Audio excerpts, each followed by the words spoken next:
Here we go. From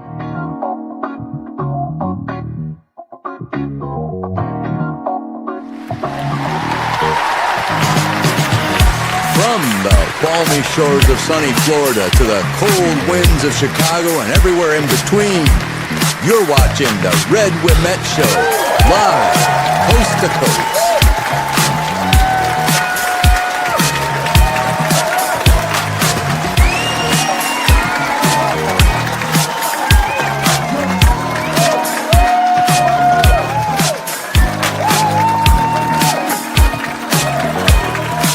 And now, Chicago's talk of the town, Mr. Red Wemette.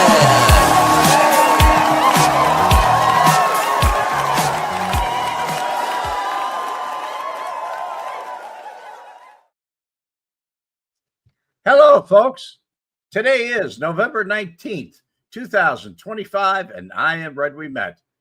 And this character over here is Adam Flowers. Thank you, Adam, for joining us. And also thank you. Now you're on the other side. Very welcome. Yes. You're very oh, you're over here. Oh. You know, Adam really doubles. He's a magician and he's a tour guide, but he really doubles as a comedian. He's a good comedian. A comedian? A comedian? Come on. His comics go right over my head sometimes. No, that doesn't happen. Rhonda, how you doing, sweetheart? Bill Price, how you doing? Rico, Kansas City, let's get it on. Okay. Right on. All right, you got some stories about the chop shops. Yeah, there's one interesting one that came real close to me in life, and that was Eugenia Pappas when she was murdered.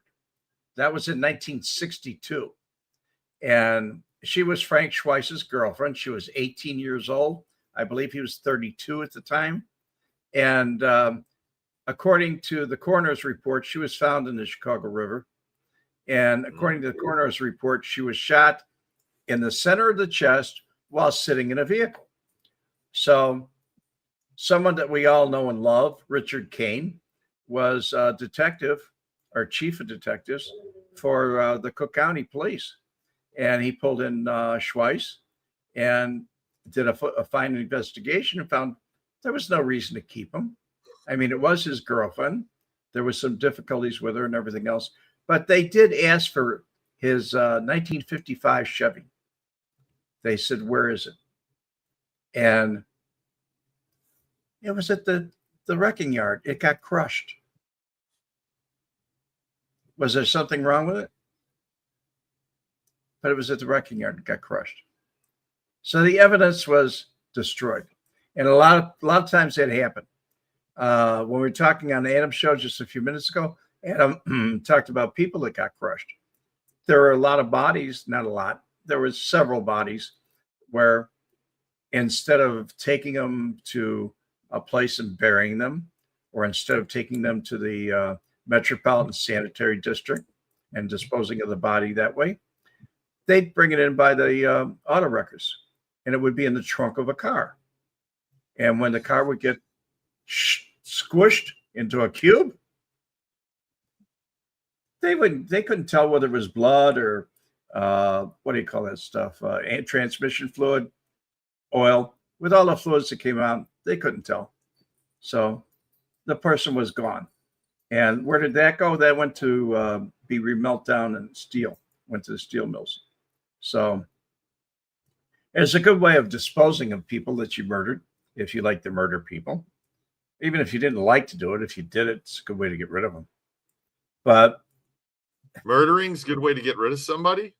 No, the car crush is a good way to get rid of the body. I was gonna say, damn man, is there another way to get rid of somebody? Yeah, you just ask them to leave. Get out of here. There we go. It was a different time for me. It was a different era. But Yeah, I was kind of close to the chop shops uh, because of my first introduction was Jimmy Couture, and that was back in the '60s, Uh-huh. and he was really really heavy into it. I believe he kind of invented it. Uh, that's what I believe because Goff, you're right. It gives a whole new meaning to the word trunk music. I guess The guy it does. pounding, you know where that came from? Guys pounding on the back saying, "Let me out of here! Let me out of here!" That was called trunk music. I thought it was the body letting off the gases, the pops, and the You were born in different noise. you were born in the '90s. In the '90s, they didn't throw people in the trunk of a car and take them for a ride. In the '70s, they did. Yeah, I If never you went for a ride in the trunk. if you wanted to transport somebody, you did not put them in the back seat where they could fight with you. You threw them in I the rode trunk. the back of our station wagon when I was a kid. I don't know if that counts. No.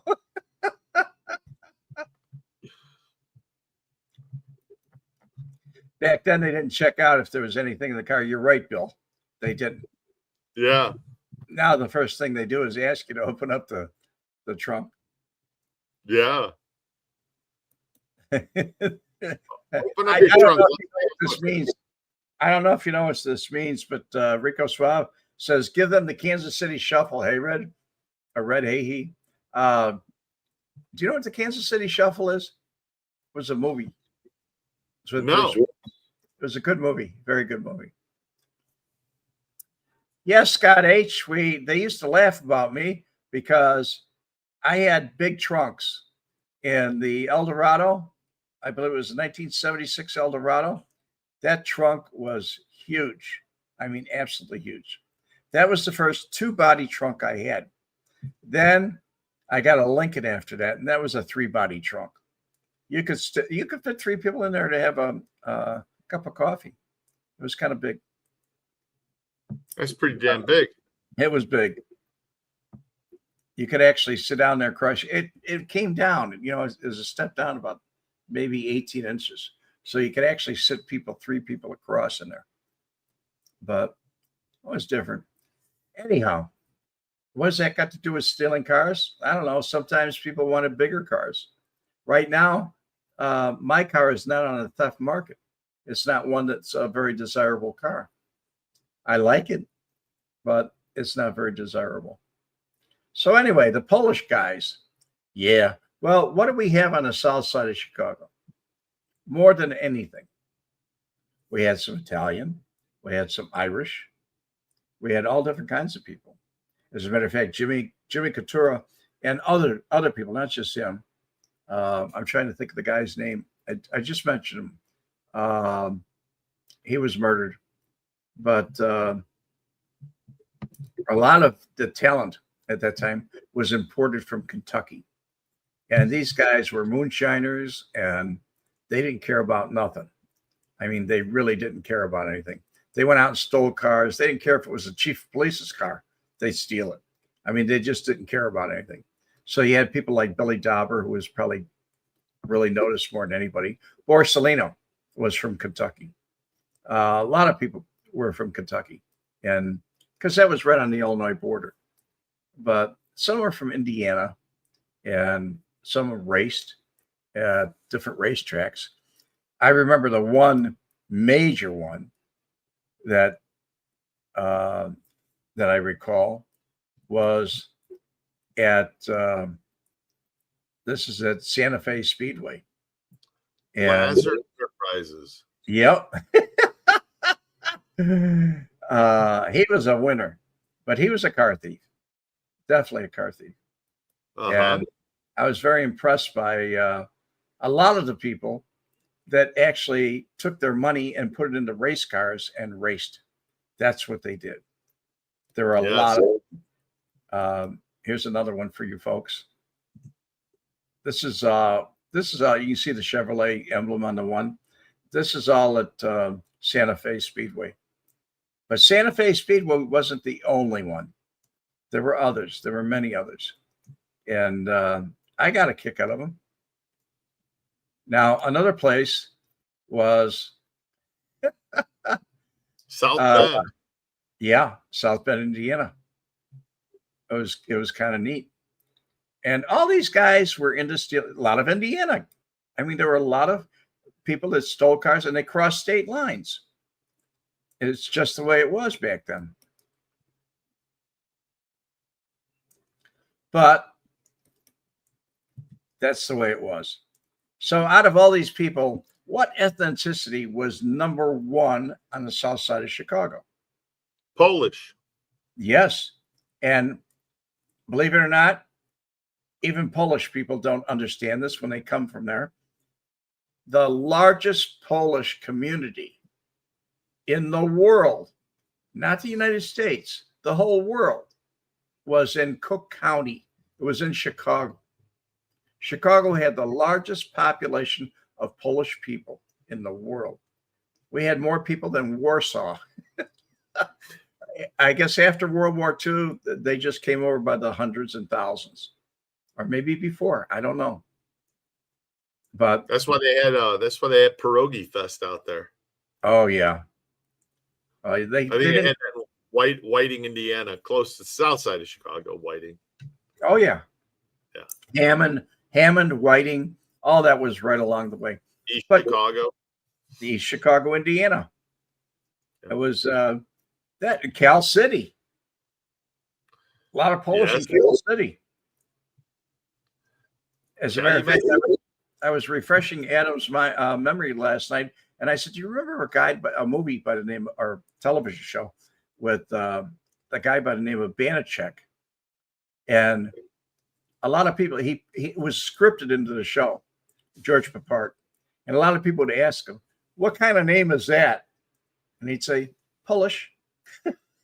That's when a lot of Polish jokes were going around, but there weren't any Polish jokes going around when it came to the chop shop.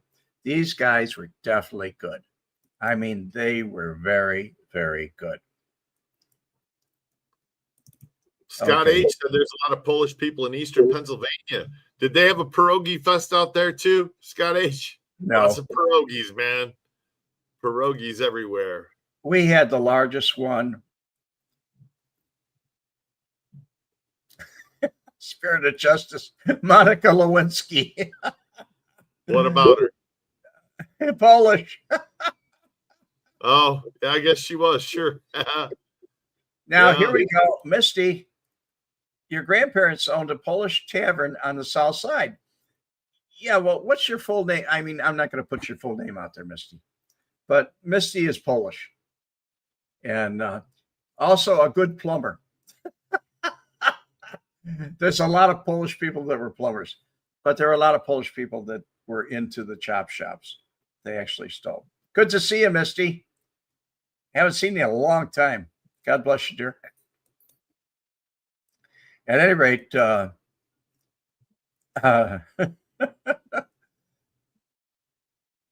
this is interesting here. Taste of Polania in Jefferson Park. Jefferson Park had a lodge for the north side. Jefferson Park, they had a lot of polkas and they had a lot of Polish people there. Jefferson Park was known as the North. As a matter of fact, that's where Roman Paczynski was, our alderman. He was up in that area. Paczynski. There's another ski. There were a lot of skis. Yeah, lots of skis. Spirit of Justice put up a comment. Have you seen Tom Hanley, the Tom Hanley news? Yes, I did. Red didn't, but I did. For those of you that don't know, Tom and Granby was the son, Tom was the father.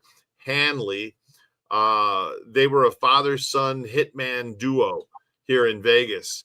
They bombed a couple of restaurants. I brought up Piero's being bombed on Mob Vlog earlier. Just last Thursday morning was bombed, and that made me think about the Alpine place and the other a place that they bombed or tried to bomb. Anyway, they killed the I don't know if they were, I think they were found guilty of it. They killed Al Bramlett, who was the culinary union official out here in Vegas. His hand was found coming up out of the desert. Anyway, a woman's body was found out in the desert. recently, and the DNA tied Tom Hanley to this woman from Canada, Canadian woman. Look it up. Canadian woman, Tom Hanley. You could read about it. So, sorry, I just saw that comment. Related to, anything to do with what we're talking about. Was that the Hanleys that were related to Junior? Calabrese Jr.? I don't believe so. They had something to do with the Ed Hanley? No, there was another Tom Hanley. There was two of them out here. One of them was part of the sheet metal workers. I thought it was sheet metal workers union or something. It was a union official, but different guy. Tom and Granby were a father-son hitman. Hanley. Okay, Misty, you're trying to get me in trouble here. What's red, white, and bones? Some jagoff who told too many Polak jokes. You do have a sense of humor. I like sense of humor. Best greasy spoon diner in Kansas City is Polish family. Heard they painted houses in the Sevilla Spiro mob wars in the 70s and 80s. Few hairs in food, but always mighty tasty. Damn, Rico Suave. Hairs in the food. Come on. You know why they had hair in their food? Do you know why? They used to take the hamburger patties like this, and they'd make them up, put them underneath the arm, and go squish, and throw it on the grill. Guy sitting at the lunch counter, and he sat down and he ordered a hot dog, and the waitress said, "Okay, not a problem." She puts the ticket in, and she goes over to the freezer and she takes a hamburger patty out and sticks it under her arm. And a guy sitting next to her said, "What are you doing with that hamburger patty?" She said, "I'm thawing it out." Guy sitting next to her said, "Cancel my hot dog." Smooth operator. He's in Jefferson Park. You know them. You know about the polkas and everything else. I had a friend that lived over on Moody Avenue in Jefferson Park. And Moody was kind of it was a short street, but it was kind of there was an undertaker where it made a bend and went out into Milwaukee Avenue. But it was kind of an area where there was a lot of Polish people. There was Irish and Polish in that neighborhood, a few German, not many. But that's where I learned about the polkas. There was a lawyer that I knew out there. He absolutely hated anything that had a Polish joke to it. If it was a movie, I was talking to him about the movie one time. It was The End, was the name of the movie with Burt Reynolds. And he said, "How could you watch that? It's pathetic." There were a lot of Polish jokes in there. Dom DeLuise played a Polish guy in there. And he used to talk about his father sitting in his shorts and picking his nose and watching Celebrity Bowl. And then he'd say, he was so Polish. There was just a lot of Polish jokes in there, but a lot of people just didn't like that. It was bad. Yeah. Oh, yeah. Okay. Wow. St. Aldebert's Cemetery in Niles on Milwaukee Avenue, the largest burial location of the Chicago Archdiocese, mostly Polish. Yes.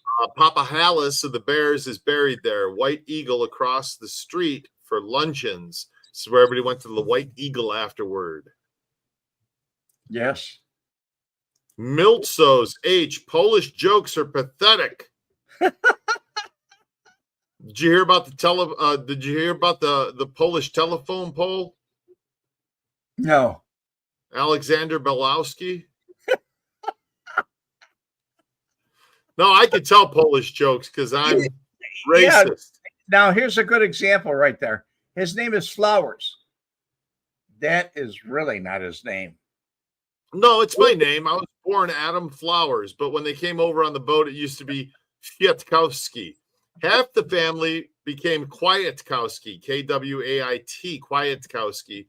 And I found out there's a girl on Facebook, Darlene Kwiatkowski.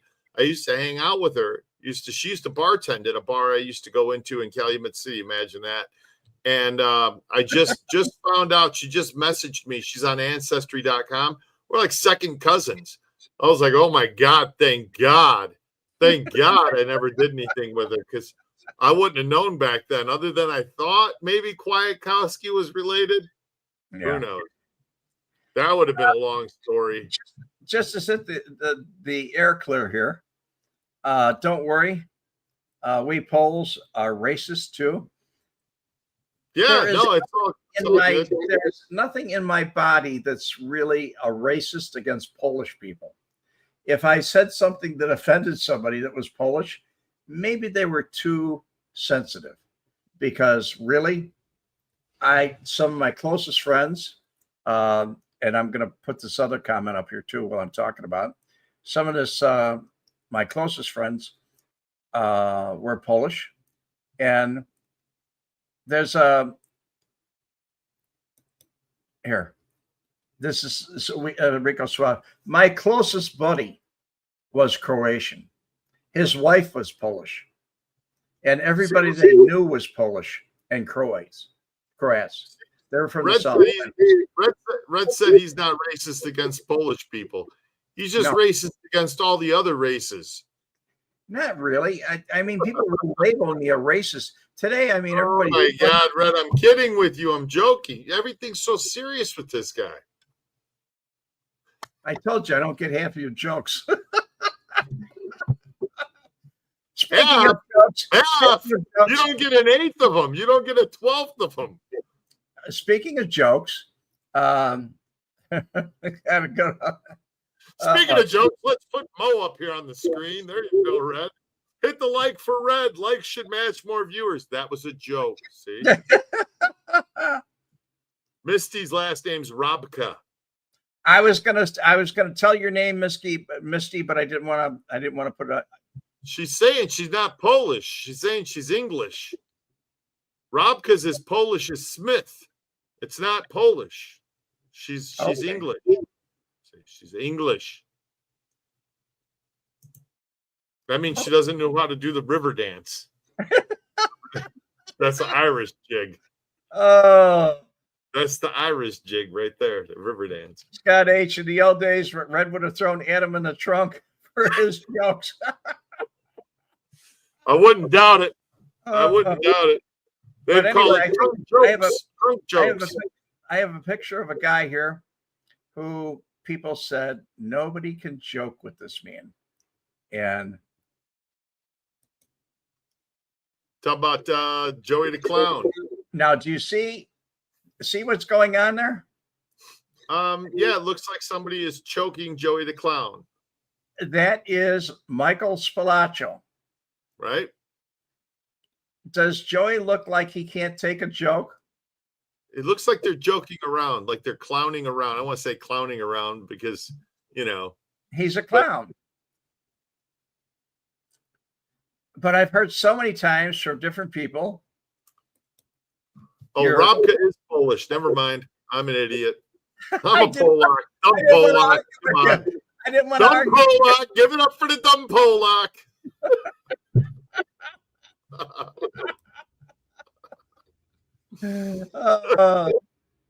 Isn't it Rabaka? No, it's Robka. Rabka? Rabaka would be Rabaka. Rabaka. Rabka. Yeah. When I don't want to talk too much more about you, Misty, but when I knew Misty before, he was very Polish. She was very Polish. Excuse me. I'm sorry. I didn't mean that. Honestly. Mistake on my part. I might have some.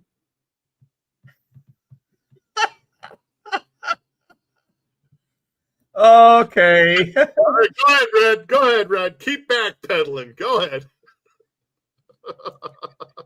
Like Edgar Kenovich would say, nobody could spell his name. He was one of my lawyers. He was Polish, but it was Gronkiezw, and it was Kenovich.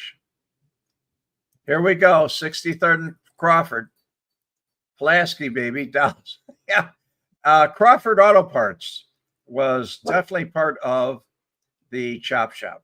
It was at 63rd. It was on 63rd Street, or on Pulaski, excuse me. It was around the corner. Actually, I lived in that neighborhood for a while. I lived at 3840 West 63rd Place. And they called it clearing at the time. Clearing. Yeah, clearing, Illinois. Okay.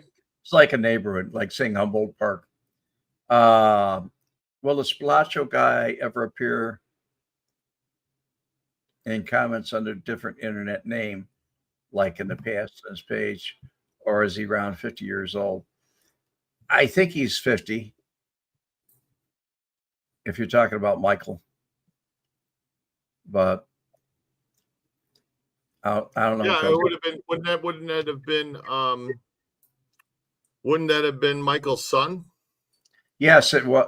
No, yeah, on here that was his son. Somewhere between 50 and 60, because if Michael Tony was alive today, he'd be 86. How old was Mike? Mike was a little younger than him. He was 8 years old in 1986. So how old is he? He'd have been how old in 86? 8. Oh, so, yeah, he'd be a few years younger than me. He'd be in his 40s. 96. 06, 16, 20. Come on. 226. Yeah, he's been a little younger than me.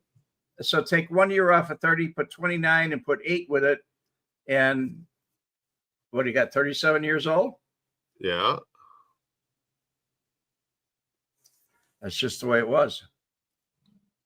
Hey, you know how you stop a Polish army on horseback? No.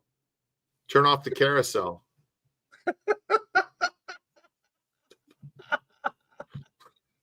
Christina Morrison, he's 47 years old. That's what I said, a couple years younger than me. Rico, I don't know what his story is. He's got a chip on his shoulder after his father was murdered. That's all I can tell you. And the rest of the family really doesn't want to talk to him. He used to call me all the time. And he wouldn't call me. He'd text me. He'd never talk to me on the phone. He'd tell me that he was too busy or he was at a sports bar. And I'd say, well, why are you calling me then? So then he began to harass me on YouTube, and that was too much for me. So his comments got him 86th. That's the story. Looks like Duke's all worked up, sounds like. Duke, knock it off. What's the China crowd? 19th and Wabash area. Wasn't that the Chinatown crew area? 19th and Wabash? Yes, and that wasn't all Polish.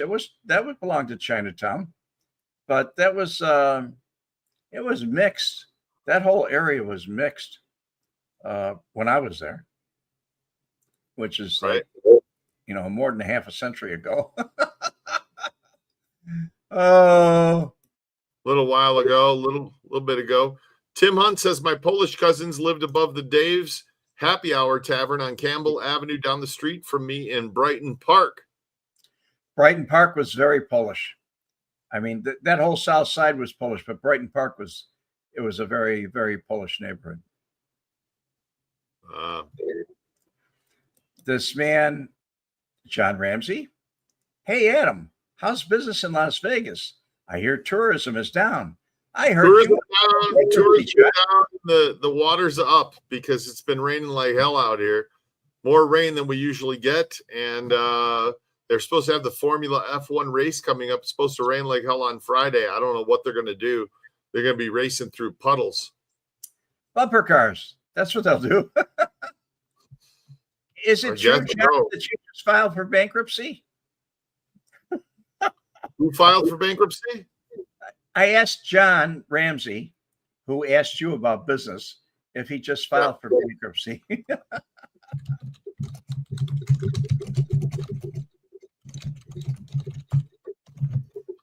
Any Polish members in the Chicago outfit? Oh, yeah. Jake Guzik. Mike Switek. Mikey Switek. There was a lot of them. I mean, he was the outfit has never been like New York was, where you had to be Italian. Or Jaime Weiss. Jaime Weiss, that's Jewish. But there were a lot of Polish, there were Polish Jews. Frank Schweiss. Peanuts Pansko, Paul Pansko. Oh, okay, yeah. Who is this? Well, Unmark. You Mark Hansab. Hi guys, how are you? I'm okay. How are you, Adam? I'm doing all right. Where do you want to go from here? Yeah. Anybody here from Gianni Russo? No. What's going on with Gianni? I have no idea. Wow. Didn't you have to be made to be in the outfit? No, you didn't have to be made. You could be an associate. You could say I was in the outfit because I was with a bunch of outfit people. Was I made? No. Was I Italian? No. But I had a lot of Italian friends, and I had some friends that were Italian and Irish, and it was just, I don't know. It was what it was. Okay. I like this one. Don Carlo. For Halloween, I dressed up as a Polish invisible man. Nice. Nobody knew where he was. Uh, They had a Polish helicopter pilot out here flying for the Grand Canyon tours. He got fired. He kept getting cold and turning off the ceiling fan. oh. Oh. Most guys were mixed mutts like me in the outfit. Yes, they were. You might say I was a mutt too, mixed. Okay. Alan B. John Wayne Gacy, also Polish. Yeah, he was. John Wayne Gacy was. You're right. Yeah. Yeah. And he had his picture taken with Rosalind Carter. You know, you probably don't know the whole story behind that. He was invited. The president was invited. And Gacy was going around telling everybody at the time that Jimmy Carter, the first, the president and the first lady, were going to be his guests at his house. It didn't happen that way. They stayed at the North Shore, someplace up on I forget where it was, but it was up on US 41, very wealthy community. Huh. Here we're going into it. Chevy 11. As far as I heard, your father had to be Italian. Yeah, they really did. Really did. There were some people that ran the outfit for short periods of time that were not Italian, like Gussie Alex. And Gussie Alex was not Italian. He was Greek as they come. His real name was Gustav Alexis, but he shortened it, Americanized version is Gus Alex. But it was, I saw his checks. I knew a lawyer that represented him, and he showed me one of his checks, and it was written Gustav Alexis. Why was he called Gussie? That was his name was Gus, but it was like Johnny Gussie. Yeah. Gotcha. He was Greek. That's what I said. Hmm. You're Polish. I guess so. Anyway. I get E was the initial for his middle name. Nobody bothered to expand on it though.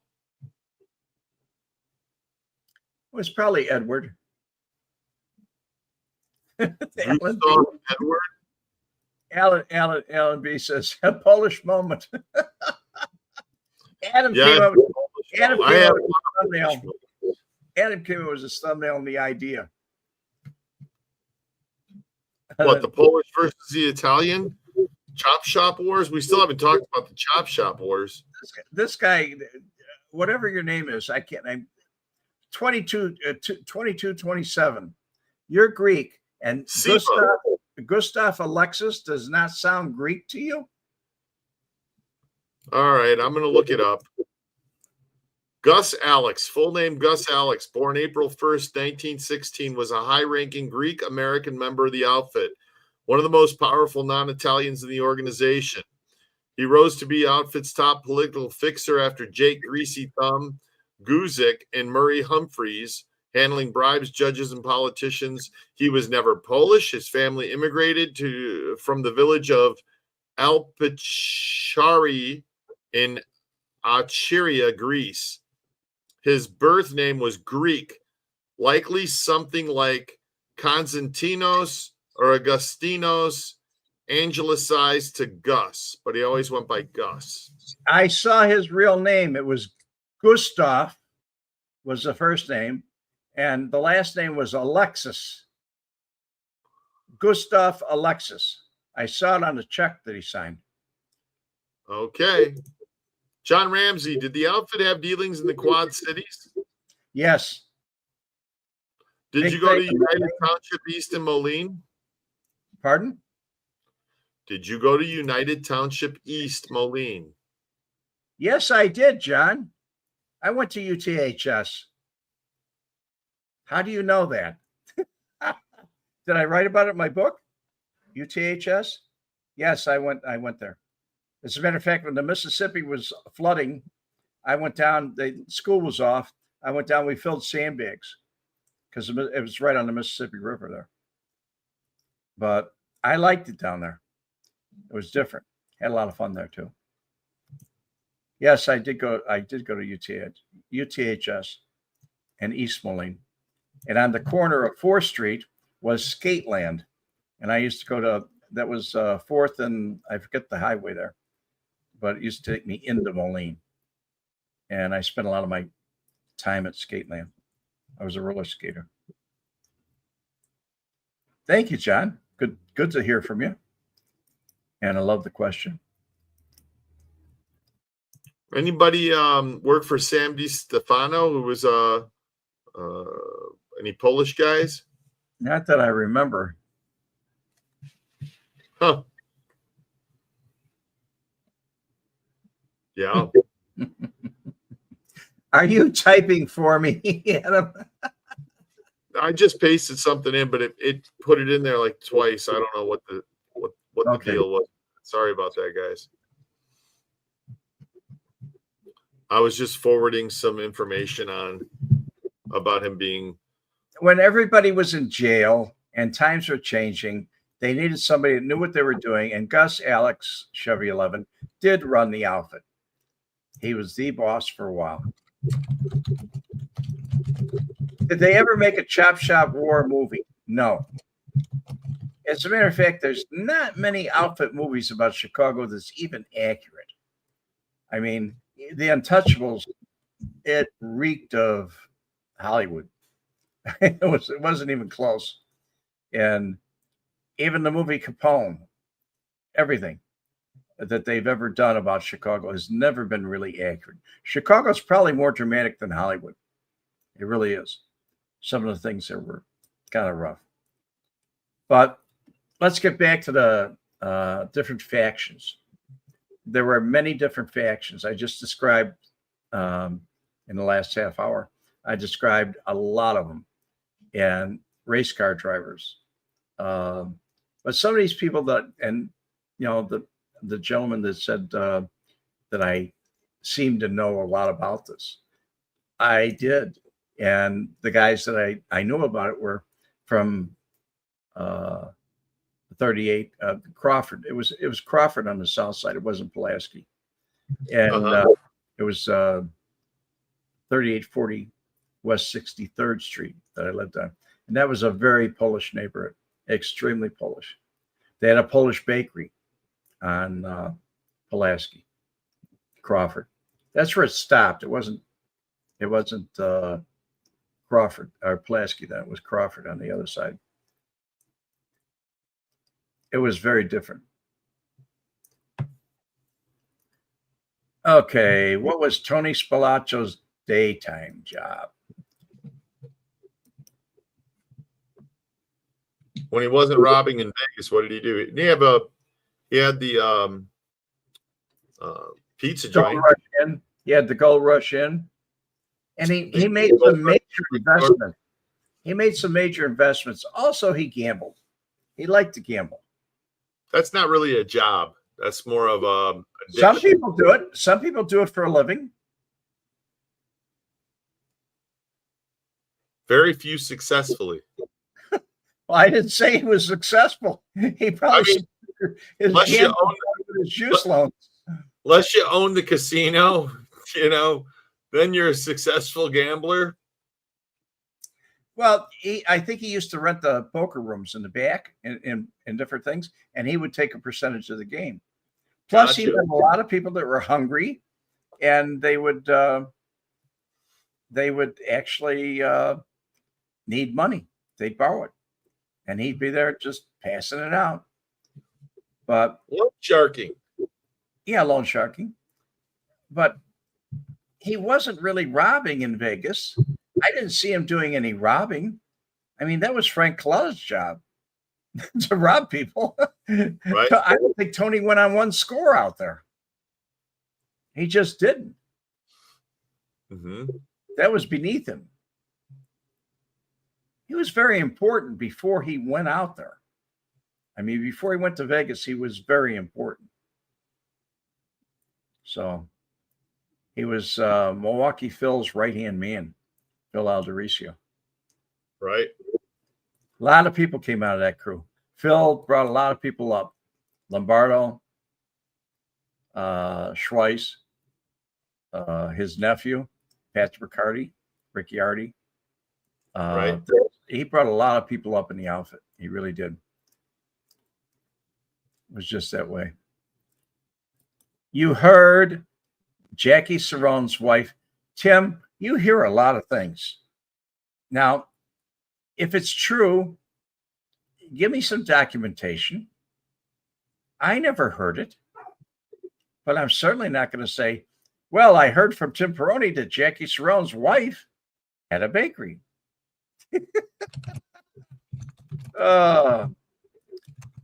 And Rico, I would say that was his full-time job, chasing skirts. Tony did that for a living. He supported him. So Jackie Cerrone's wife, Dolores D. Cerrone, owned and operated a popular Italian bakery in the Chicago area for many years. It was called Dolores's Italian Bakery, sometimes referred to as Dolores's Bakery or Dolores's Old World Italian Bakery. It was located in the western suburbs, first in Stone Park, Melrose Park, and then later moved to Hillside, Illinois, right off the Illinois Expressway. They were known for the cannoli, pizzas, Italian cookies, and wedding cakes. Wow. Okay, my apologies, Tim. I just never heard of it. It's probably a very little known fact. He used to hang out there in the back room, and she kept running it a while longer before eventually closing and selling it after he died in 96. So good place to launder some money or eat some cannoli, huh? She was there when Louis the Mooch was there. He ran Stone Park. That was his headquarters. Right. And he said he heard it from, oh, you switched it on me. Heard it from James Files. Yes. Speaking of different factions, 63rd and Pulaski, we knew Alderman Burke and his wife were connected. But did you know if Mike Madigan was connected? Of course he was. That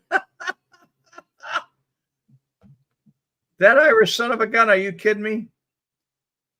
You know who gave him his boost? Daley. And not Dick Jr. Dick Sr. gave him his boost. Mm-hmm. I always wondered why Mayor Daley Sr. never became a congressman, never became a senator. I mean, he could have been anything he wanted to be, but he wanted to be the biggest fish in the pond, and that was to be chairman of the Democratic Party and the mayor of Chicago, and he ran Illinois, even though it was a Republican governor. That's the way it went. Everybody had to go see Daley because they had the big politicians there. Madigan, who's 83, he's been incarcerated since October 13th of 2025. He surrendered to the low-level security federal prison camp in Morgantown, West Virginia, to serve a 7.5-year sentence. He's denied release pending appeal. That was recently, yeah. Yeah. Well, somebody just asked what was the latest right here on Mike Madigan. Tim Peroni wanted to know. So, yeah. Was Thompson connected? Misty, no, he was not. Believe me, he wasn't. I can't tell you a story on the air about him. I'll get in trouble. They'll take my show off the air again. He was involved in a lot of things that he shouldn't have been involved in. And believe me, the outlet wouldn't have put up with him. Scott H. Nobody has current mayor of Chicago has 10% approval rating. Yeah. Chicago's gone. Rico. Good night, everyone. Be well. Night shift is starting soon. Good night, Rico.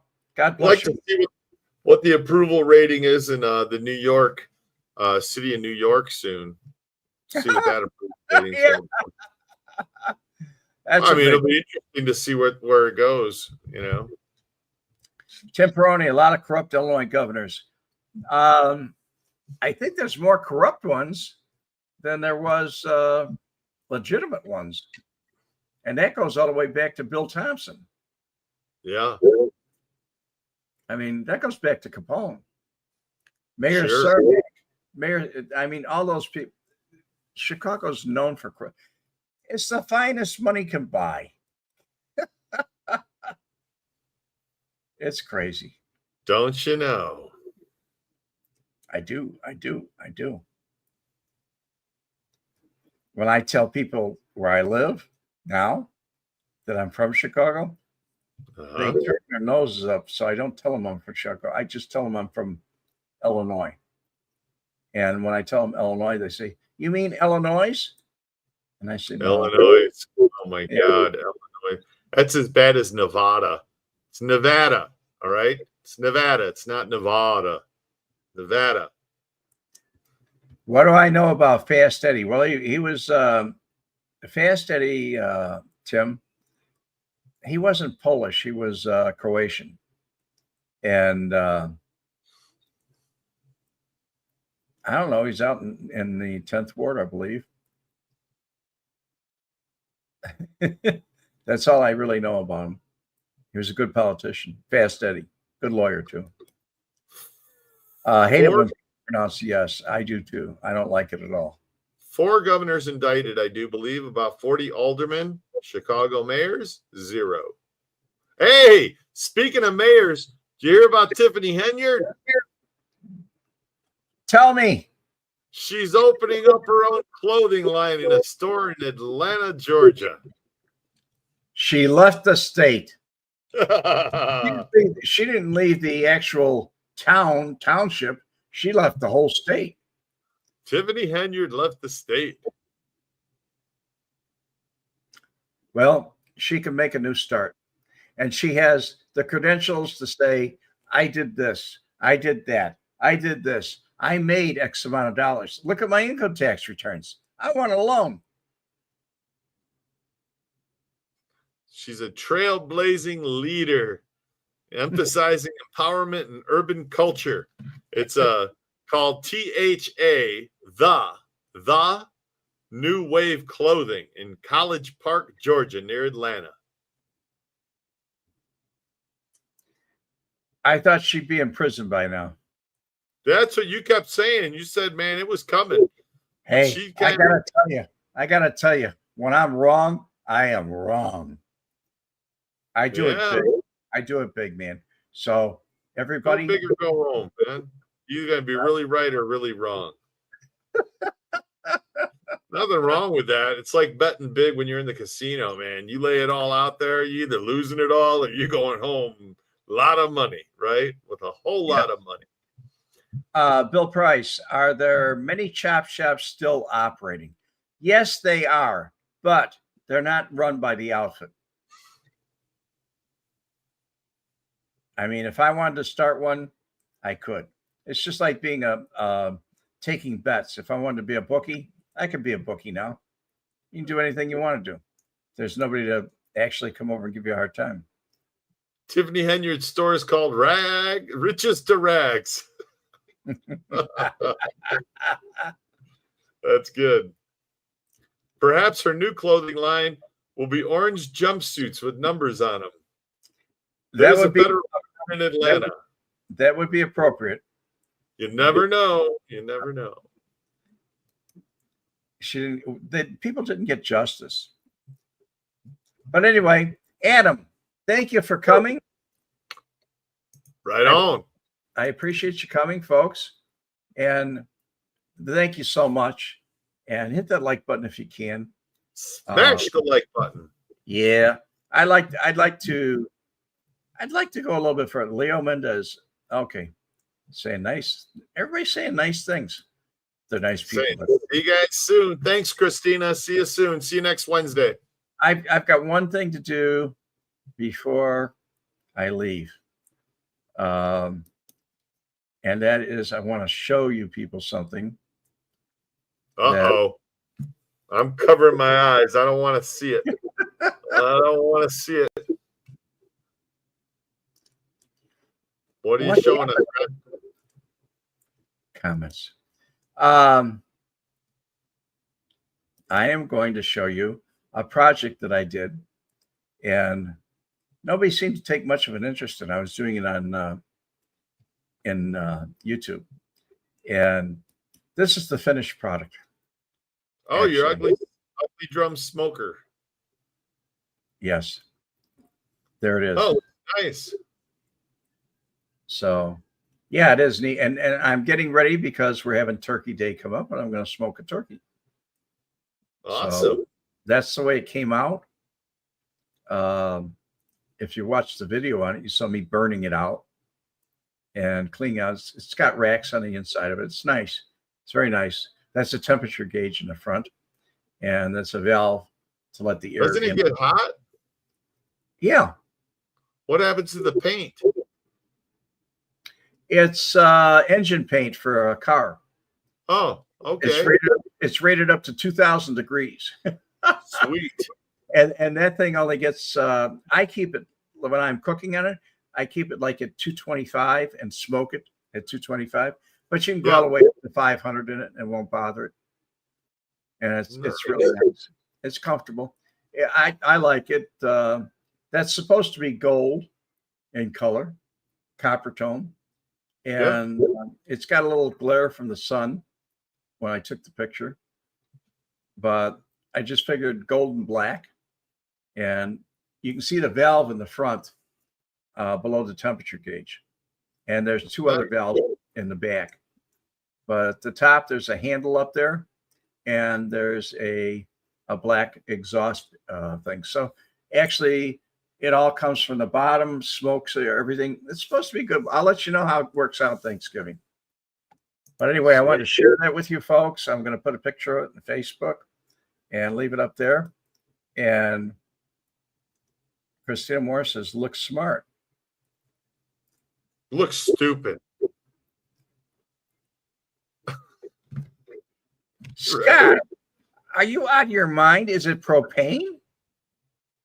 No, you dummy. You put wood in the bottom of it and you start the fire in the bottom. No, you put coal in there and you put the wood on top. Give me a break. I'm a Pollock, huh? It's gasoline. Come on. It's gas. Thank you. See, I did a real good. There's a whole thing in Facebook about ugly drum smokers. And some of these people, they go way out. I don't know. It's supposed to be a poor man's grill, right? And some of these people spend $2,000-$3,000 on building their own.